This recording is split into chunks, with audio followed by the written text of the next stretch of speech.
Kyle, you were mentioning big news about some UFC fighter who I remember a bit of this story, even though it's UFC. He was chasing some pedophile in a car, and he kind of boogied him a little bit. Boogied him a little bit. You should have been his lawyer.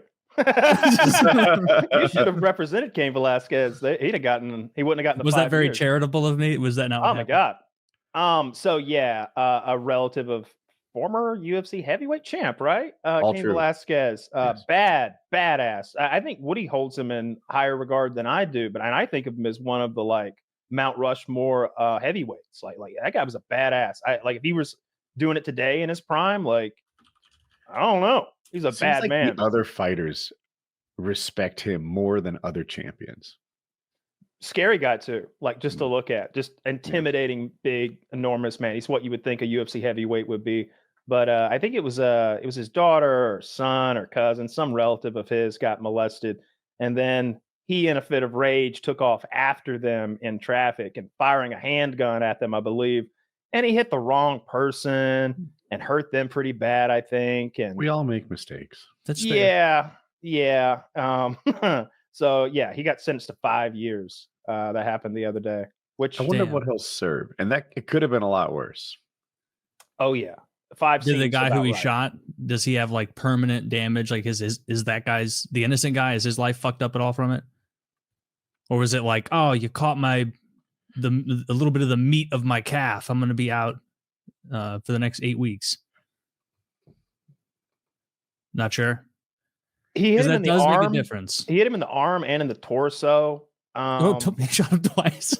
One shot. Look, I mean, bullets do funny things. Who's to say? Maybe. Hey, if I were his lawyer, I would argue one of those bullets was already in him. That's coincidental that my client had to defend himself that day against child molestation.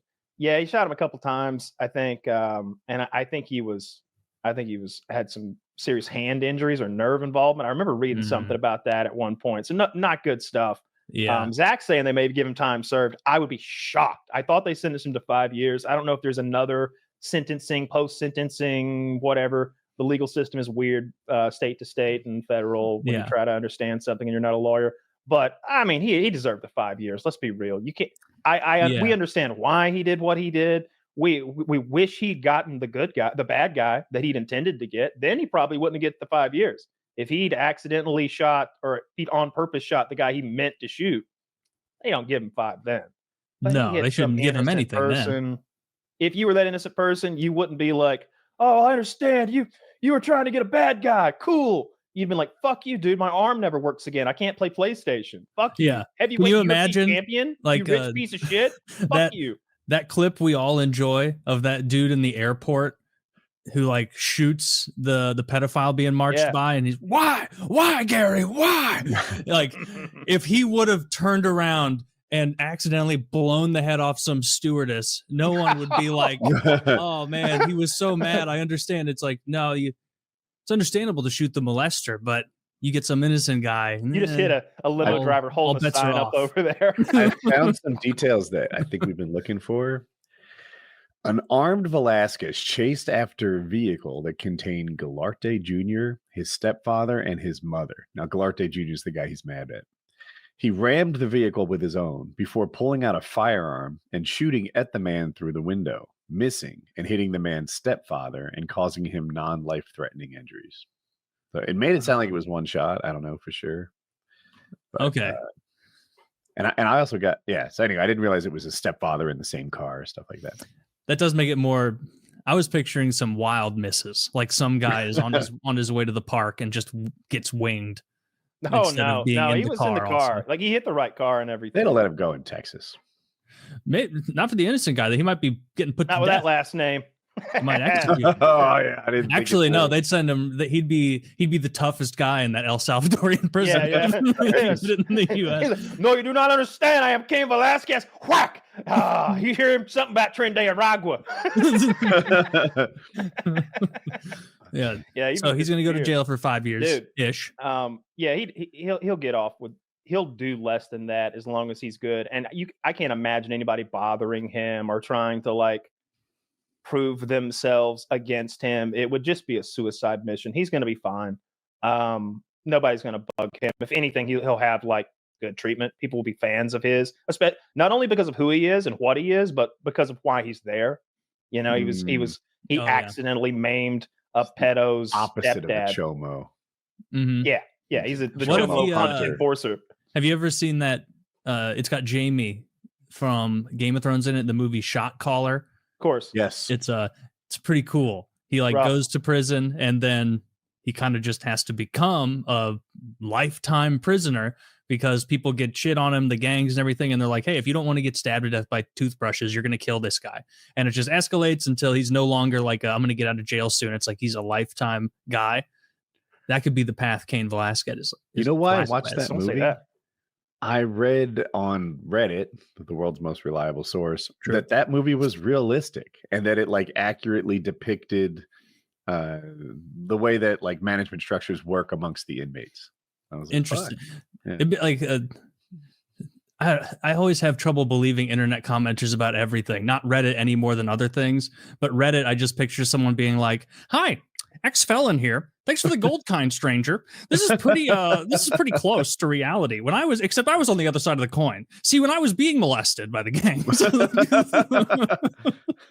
No, you hear that a lot. I watch a lot of those prison podcasts, and that's everyone talks about, especially in scary, rough, racially segregated federal penitentiaries, maximum security places. It's sort of, you need to join a gang that's based on your race, and they might ask you to put in work for you. So it would be great if you were an accountant or a paralegal and you could do that kind of work for them. But if they see you, Taylor, and you don't have those skills, they're going to need you to either put something in your ass or whoop somebody's ass. What if I lie and I'm just like getting everyone audited? Like, you need me to put in work, or are you guys trying to move some consumer products? Yes. You guys need something bitten in half. What do you need? I can write like a tight 5 for you guys for the talent show. Yeah, I wouldn't like that. No, that'd be terrible. Part of that. Do you think they should divide all the cells, like the sections of the prison, just racially? Would that avoid all this? Like, you just have a white section of the prison, black 100%. section, Hispanic section, and then you'd have a catch-all section for like Jews, Asians, like old people. Well, I think that would fix the problem of having racial gangs that like fighting each other, but I don't think they fight anywhere. I think they kind of have, generally speaking, kind of an agreed upon peace all the time. And a big part of it is like, you handle your people and we handle our people. Like, if a white person does something wrong, the black person can't correct them. You need a white person to like put him in line, even if the thing he did was wrong and everybody agrees it's wrong. Or like, I've heard people talk about like sitting down to play chess. Like some black guy asked if they wanted to learn chess, and he's like, sure, I'm in here for the next 8 years of my life. Teach me, sir. And they're like, bro, what are you doing? What are you sitting down with him for? You can't sit with him. Who are you? What are you? You trying to die? You know, it's like, I think it can be like that too. So separating them by race would be great. I can't prove it, but I think they'd find another way to divide into groups. Like, if it was all white guys, it'd be some other division, what music they listen to, what hobbies, section of the country they came from. I don't know what it would be, but they'd find a way to break into rival groups. They should give them cigarettes too. Like business related. Like, there would be, because I remember we spent, maybe it was on the show or maybe it was on my own, I was like interested looking up the gang alliances, like prison gang alliances, and some of those were very interesting, and it did belie, like, yeah, there's racial hatred there, no doubt, but the business hatred seems even more salient to them, because it would be like, oh yeah, the Aryan Brotherhood and the princes of Oakland have an alliance against the Latin kings. And so it's like a black and a white gang against this Hispanic gang, because the Hispanic gang was more numerous and they were taking their heroin distribution. It seems like it's the other way, stuff though. like that. Like, it seems and again, this is just from my like prison podcast experience.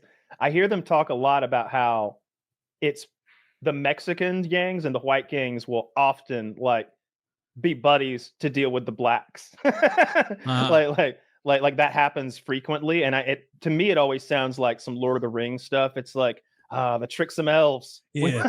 And you have my fucking sword. Yeah. And my shank. my jank. Yeah. I mean, sometimes you do see that online, like gang pictures, like even those El Salvadorians, where it's like a guy who's clearly Venezuelan and he's got like an SS like swastika on him. And it's like, all right, what's this about? He wants to be I haven't seen that on the Nazi team. On the El Salvadorian prison thing, we talked about it a week or two ago, and I wanted to learn as much as I could about it. And it turns out that they do just house people there for forever on no charges, just forever. When they go in, they decided that group of people were bad people, and now they're going to keep them there forever. They don't see their families. They leave those communal cages they're in for 1 hour a week, for not outside time, in the hall time. They get to stand between the cages and do calisthenics, which are led by another prisoner. There's no organization provided, just supervision. Their only source of water is a big 55-gallon barrel of water that gets changed out every week. Here's 50 more gallons of water. Be careful with it. And they have a big like square, I don't know what to call it. It's not a latrine. It's a water basin, like reservoir. And they each have a plastic bowl. So they get their water from the big barrel, go to where the basin, and like wash up with their hands. Everybody has a pair of socks, a pair of slippers, underwear, and a t-shirt and a sheet. And that is it. They don't have blankets or pillows. There are no mattresses. They are stored like firewood, 4 high, in these giant communal cages. I saw the bunk bed situation. They were getting high up there.